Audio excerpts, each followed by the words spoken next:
आधुनिक विश्व के इतिहास में आपका स्वागत है। फ्रांस की क्रांति के संबंध में पिछले टॉपिक्स में हम फ्रांस की क्रांति के कारणों का अध्ययन कर रहे हैं और उसी क्रम में आज हम फ्रांस की क्रांति के लिए बौद्धिक चिंतन किस प्रकार एक बड़ा कारण बना उसका अध्ययन करेंगे। फ्रांस की क्रांति में लेखकों, बौद्धिक चिंतकों का महत्वपूर्ण योगदान रहा है। इन लेखकों ने फ्रांस की जनता के सामाजिक, आर्थिक और राजनीतिक असंतोष को बड़ी प्रखरता के साथ अभिव्यक्ति दी, विचार दिए, अपनी वाणी दी तथा फ्रांस के लोगों के समक्ष उनकी तत्कालीन दशा से किस प्रकार से मुक्ति मिले उन मार्गों को प्रस्तुत किया। ये जानना बहुत इंटरेस्टिंग है कि अगर हम बौद्धिक लेखकों या बौद्धिक चिंतकों की इस बात के ऊपर चर्चा करें कि क्या उन्होंने फ्रांस के लोगों को क्रांति का विचार दिया या नहीं, तो इसके विषय में ये कहना पड़ेगा कि फ्रांस के जो लेखक थे वो लेखक उन्होंने सीधा सीधा फ्रांस को क्रांति का उपदेश नहीं दिया। जैसा कि इतिहासकार डेविड थॉमसन ने लिखा है कि इन लेखकों के विचारों तथा 1789 में क्रांति की शुरुआत के मध्य संबंध किंचित सुदूर एवं अप्रत्यक्ष है। इन्होंने क्रांति का उपदेश नहीं दिया और वो इस प्रकार के निरंकुश राजा का सहयोग देने के लिए भी तैयार थे जो उन्हें संरक्षण प्रदान करता या उनकी शिक्षाओं को स्वीकार कर लेता। और यहाँ जानना भी आवश्यक है कि उन लेखकों के जो पाठक थे वो पाठक भी अधिकतर कुलीन थे जो तत्कालीन व्यवस्था से दुखी नहीं थे, परंतु फिर भी इन लेखकों ने इस प्रकार का माहौल फ्रांस के सामने रखा, जनता में इस प्रकार के विचारों को रखा जिन्होंने फ्रांस की क्रांति को होने में महत्वपूर्ण भूमिका निभाने में सहायक सिद्ध हुई। इन लेखकों में वैसे तो बहुत सारे नाम गिनाए जा सकते हैं, परंतु 3 लेखक बहुत महत्वपूर्ण हैं, जिनमें एक है मॉन्टेस्क्यू, दूसरे वोल्टेयर और तीसरे हैं रूसो। अब हम इन तीनों लेखकों को प्रतिनिधि बौद्धिक विचारकों के रूप में अध्ययन करके हमें जानने का प्रयास करेंगे कि किस प्रकार से इन बौद्धिक लेखकों ने फ्रांस की क्रांति की होने में महत्वपूर्ण भूमिका निभाई। पहला उल्लेखनीय नाम है मॉन्टेस्क्यू का। मॉन्टेस्क्यू ने पुस्तकें बहुत सारी लिखी हैं, परंतु इसकी एक पुस्तक द स्पिरिट ऑफ लॉज, जिसका प्रकाशन 1748 ईस्वी में हुआ था, उसने प्रकाशन होने के साथ ही ज़बरदस्त लोकप्रियता हासिल की। और लोकप्रियता का आलम यह था कि मात्र 18 महीनों में उसके 22 संस्करण छापने पड़े। यह पुस्तक राजनीतिक दर्शन की पुस्तक थी, जिसमें उसने तत्कालीन प्रचलित शासन की विभिन्न पद्धतियों का बहुत ही वस्तुनिष्ठ और संतुलित ढंग से अध्ययन किया, मनन किया और उसका मूल्यांकन प्रस्तुत किया। सारी पद्धतियों का अध्ययन करने के बाद, विश्लेषण करने के बाद मॉन्टेस्क्यू ने अपनी इस पुस्तक में इंग्लैंड में प्रचलित संवैधानिक राजतंत्र, जिसे कॉन्स्टिट्यूशनल मोनार्की कहा जाता है, उस पद्धति को सर्वश्रेष्ठ घोषित किया। और वह इसलिए घोषित किया क्योंकि वह पद्धति नागरिकों को व्यक्तिगत स्वतंत्रता का सम्मान प्रदान करती थी, सम्मान करती थी। और इसलिए उसकी नज़र में चूँकि व्यक्ति की व्यक्तिगत स्वतंत्रता बहुत महत्वपूर्ण है और फ्रांसीसी व्यवस्था उसका सम्मान करती थी, इसलिए उसकी नज़र में संवैधानिक राजतंत्र की जो ब्रिटिश व्यवस्था थी वो सर्वश्रेष्ठ थी। मॉन्टेस्क्यू का एक और महत्वपूर्ण रोल है जो आज के प्रशासन में सर्वविदित है, वह है कि उसने सरकार की जो तीनों शक्तियां हैं, जिसे हम विधायी, लेजिस्लेटिव,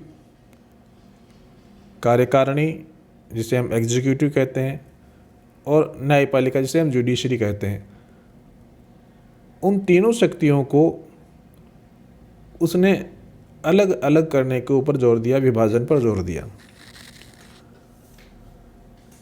ये एक बहुत महत्वपूर्ण विचार था, क्योंकि राजतंत्र में ये तीनों शक्तियाँ एक ही व्यक्ति अर्थात राजा के हाथ में ही केंद्रित होती थी। और मॉन्टेस्क्यू ने बहुत ही प्रबल तरीके से इस बात का विरोध किया कि कोई एक ही व्यक्ति कानून भी बनाए, उनको लागू भी करे, और जब उनके ऊपर कोई अगर आक्षेप आए तो उनकी सुनवाई भी खुद ही करे।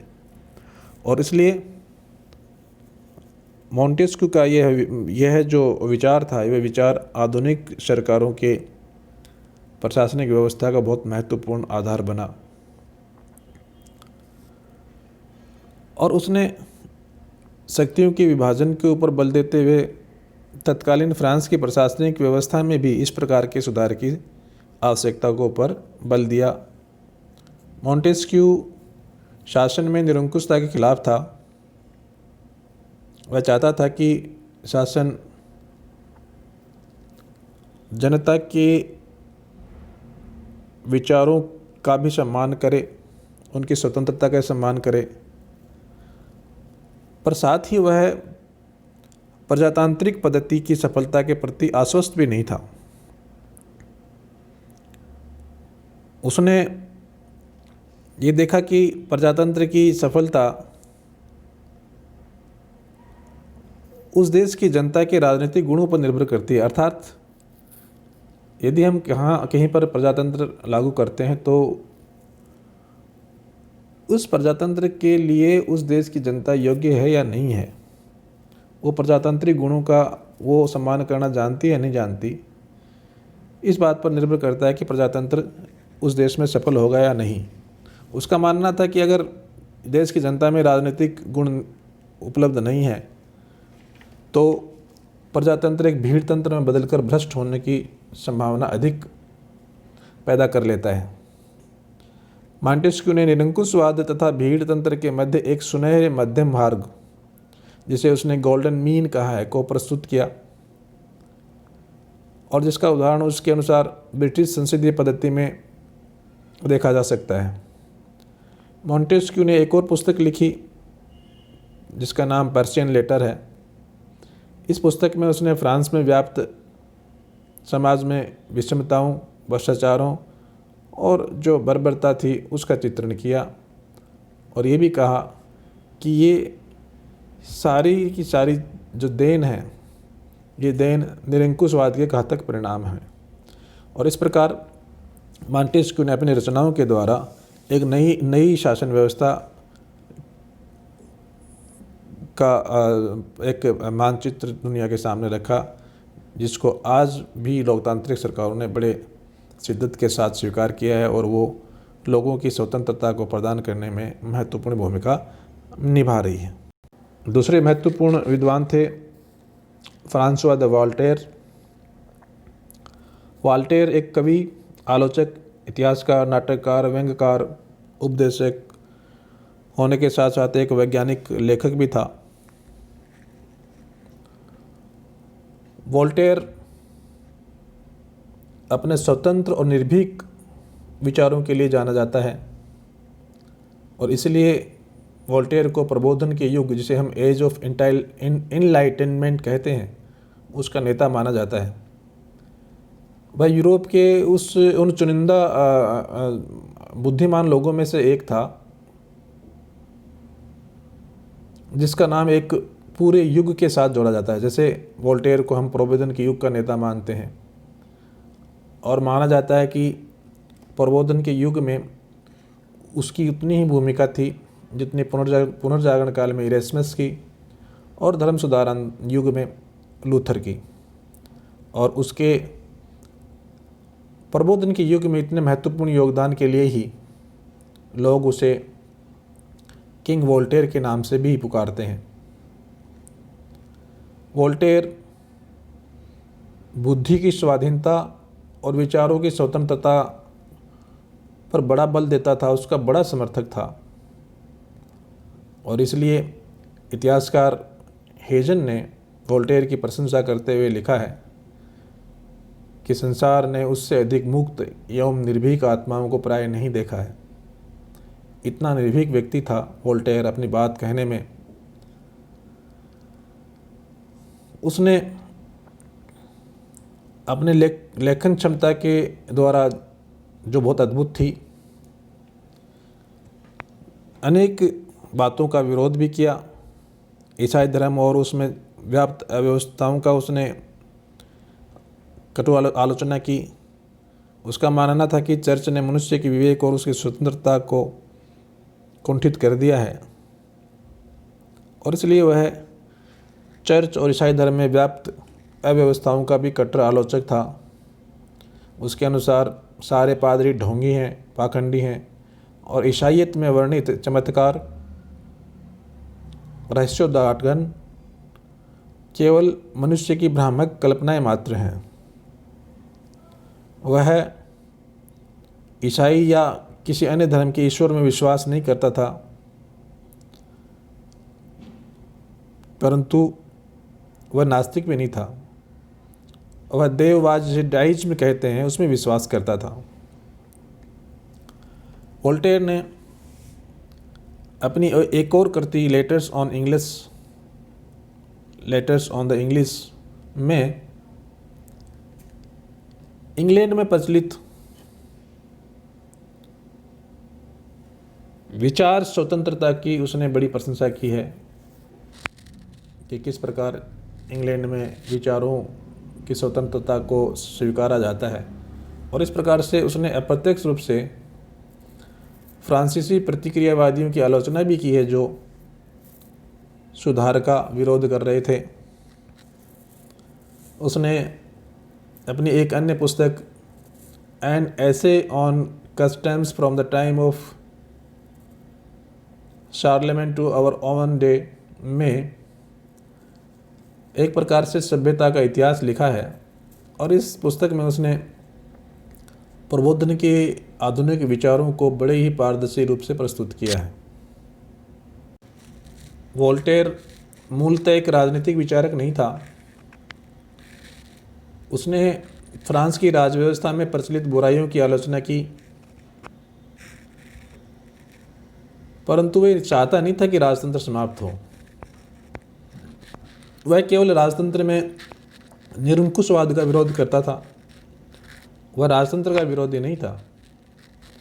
वह एक प्रबुद्ध, शुभकारी और निरंकुशतावाद में विश्वास करता था, अर्थात ऐसा निरंकुशवाद जो प्रबुद्ध भी हो, इनलाइटेंड हो, जो शुभकारी हो, बेनवोलमेंट हो,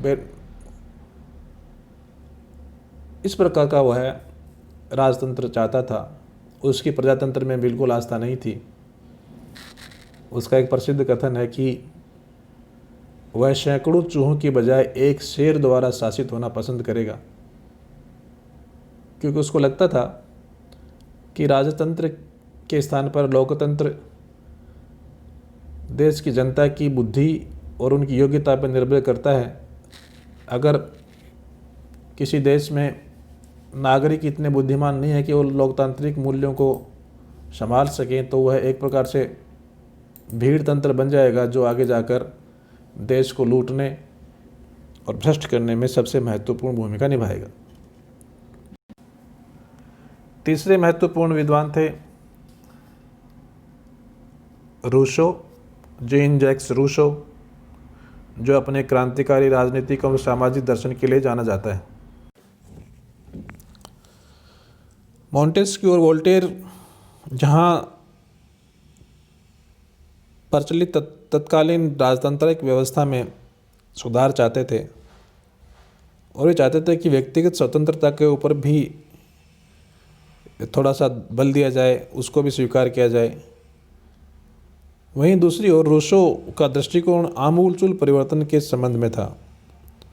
वह मानता था कि समाज को एक नए सिरे से ही पुनर्गठित जब तक नहीं किया जाएगा तब तक वास्तविक स्वतंत्रता और समानता प्राप्त नहीं हो सकती।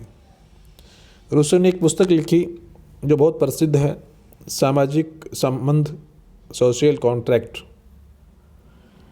यह पुस्तक राजनीतिक चिंतन की एक बहुत ही क्रांतिकारी और महत्वपूर्ण रचना मानी जाती है और इस पुस्तक से ही एक बहुत प्रसिद्ध नारा निकला जो आगे जाकर फ्रांस की क्रांति का ध्येय वाक्य बन गया। वह था स्वतंत्रता, समानता या बंधुत्व, liberty, equality and fraternity. Rousseau ने प्रजातंत्र के ऊपर बल दिया। वह राजतंत्रात्मक व्यवस्था में विश्वास नहीं करता था और प्रजातंत्र की दो मूलभूत आवश्यकताओं पर उसने बड़ा बल दिया, एक जनता की प्रभुसत्ता तथा दूसरा सभी नागरिकों के समान अधिकार। रूसो कहता था कि मनुष्य स्वतंत्र पैदा हुआ है परंतु अब सब तरफ से बंधन से बंधा हुआ है। Man was born free and is everywhere in a chains. तो वह इस बात के ऊपर बल देता था कि जिस प्रकार प्रकृति ने मानव को स्वतंत्र पैदा किया है तो समाज में भी उसकी स्वतंत्रता का सम्मान किया जाना चाहिए। वह सरकार को एक सामाजिक अनुबंध पर निर्भर होना मानता था जिसके अनुसार एक व्यक्ति समाज के सभी सदस्यों की सहमति से किसी सरकार के प्रति अपने अधिकारों का त्याग करता है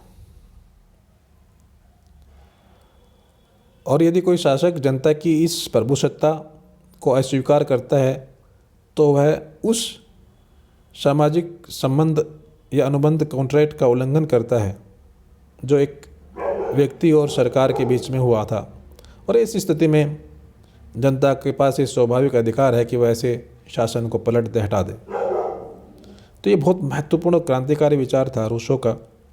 उसका मानना था कि ऐसा प्रजातांत्रिक सरकारें शासन करने के लिए योग्य लायक नहीं हैं जो जनता की भावनाओं के खिलाफ हों, उनका आदर नहीं करती हों।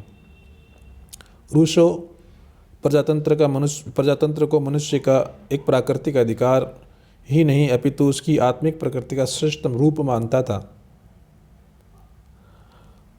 और यही कारण है कि रूसो के विचारों के कारण शीघ्र ही उसे आधुनिक प्रजातंत्र और गणतंत्र का मुखिया या पिता के रूप में लोग देखने लगे और उनका ये प्रजातांत्रिक चिंतन यूरोप की तत्कालीन परिस्थितियों में प्रचलित राजतंत्रात्मक सरकारों के लिए एक बड़ी चुनौती बनकर उभरा। रूसो के विचारों ने फ्रांस की क्रांति घटनाओं में बड़ा महत्वपूर्ण प्रेरणा के रूप में योगदान दिया। उसके सिद्धांतों ने बड़े ही सशक्त ढंग से क्रांति की गतिविधियों को प्रभावित किया। रूसो ने जो मनुष्य की जो प्राकृतिक अधिकार थे उन अधिकारों को प्रजातंत्र के साथ जोड़कर एक व्यवस्थित दिशा उसको प्रदान की। मनुष्य प्रकृति के कितना नज़दीक है ये बात रूसो के कथनों से हमें स्पष्ट पता चल जाती है। रूसो प्राकृतिक मनुष्य के अस्तित्व में विश्वास रखता था और इसलिए उसने एक नारा दिया कि प्रकृति की ओर लौटो, back to the nature. Rousseau का मानना था कि मनुष्य अपनी प्रारंभिक प्राकृतिक अवस्था में मुक्त और प्रसन्न था। बाद में सभ्यता के विकास ने अपने विचारों, कानूनों एवं संस्थाओं के माध्यम से मनुष्य को बंधन एवं दुख की स्थिति में ला दिया। उसका मानना था कि सभ्यताओं ने मनुष्य की प्राकृतिक और श्रेष्ठ न्यायपूर्ण अवस्था को नष्ट और भ्रष्ट और पतनोन्मुख कर दिया है और इसलिए वह इतिहास के प्रति वितृष्णा का भाव रखता था। रूसो ने अपने में एक महत्वपूर्ण निबंध discourses on arts and sciences में